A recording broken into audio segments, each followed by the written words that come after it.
آخرین بار کی رفتی زیارت امام رضا؟ من آخرین بار یه سالم. یک سال پیش. یه سالم بود. یک سالت بوده رفتی امام رضا؟ قربونت. یه قسمت نشد. یه آدم کارگر از کجا پول بره؟ مگه هست ایرانی که آقا مرزا دوست نداشته باشه؟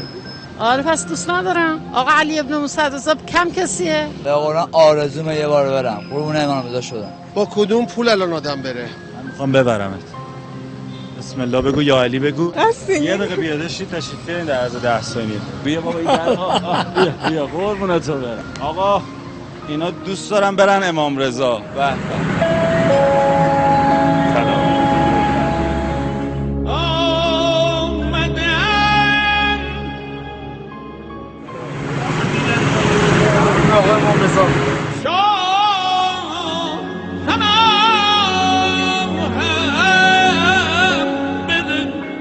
به کاش که مامانم بود. خادم حرم امام رضا.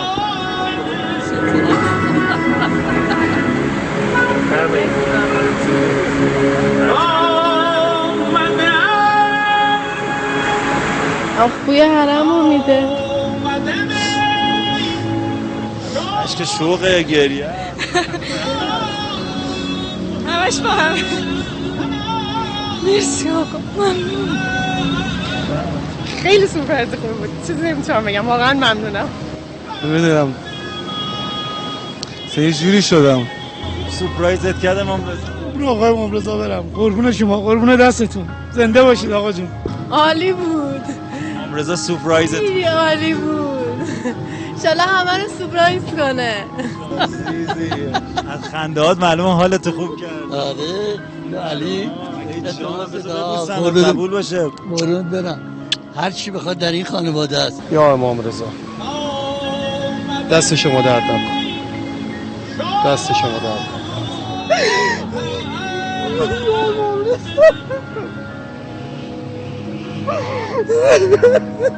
حالت خوب شد؟ خیلی ممنون، خیلی مرسی. انشالله شفای همه مریض، همه بچه‌ها. من امروز تولدمه.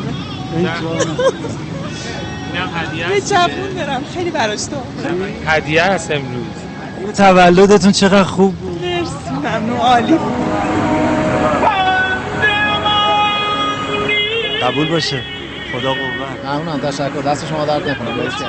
السلام علیک یا امام رضا. به حق امام جوادت بسلام زیارتتون. مریضا رو همه شفا بده. آقا معظم رهبریمون خدا سلامتی بهش بده. دوم جانبازامونو اسرامونو خدا بهشون سلامتی بده. بعدم مردم ایرانو خدا بهشون عزت بده. از این مسئله حل شیم بریم جلو. سلامتی امام زمان. خوده. همه بیمارا، همه مستاجرها خونه دار بشن. انشالله. الهی امام رضا هرچی از خدا میخواید خدا بهتون بده که این توفیق و خدا و شما به ما دادین که ما تونستیم بیایم زیارت خیر ببینیم. میگم یه شانس بود واسه من. اصلا یه ماشین واسطه اصلا گفتم خدایا این خیلی وقت برای شما فرستاده. میگم نشونه فرستاده بهشم می‌خواست برم نشده بود. ولی اصلا خیلی خوشحال شدم. شب تولد آقا امام رضاست. خیلی دوست دارم همین امشب اونجا بودم. الانم اونجایی دا. الانم اونجایی. من از کوچیکی نرفتم امام رضا. بله قربونت برم. الان طلبی دیگه رفتی قربونت تو برم. دعا کردی؟ مامانم مریضه.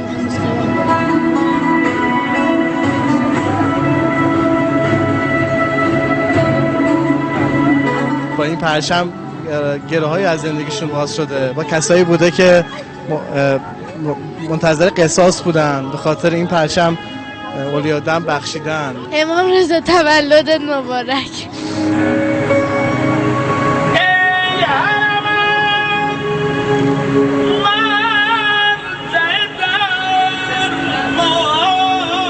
سلام مخصوص ما رو به امام رضا برسون. بخواه که پابرسش بیایید بازم دوباره. امروز خیلی ها در زیر سایه خورشید، در زیر سایه پرچم امام رضا حسابی حالشون خوب شد. ما هم حسابی حالمون خوب شد. امام رضا تولدت مبارک. یوسف سلامی، خبرگزاری صدا و سیما. آقا دستتون درد نکنه.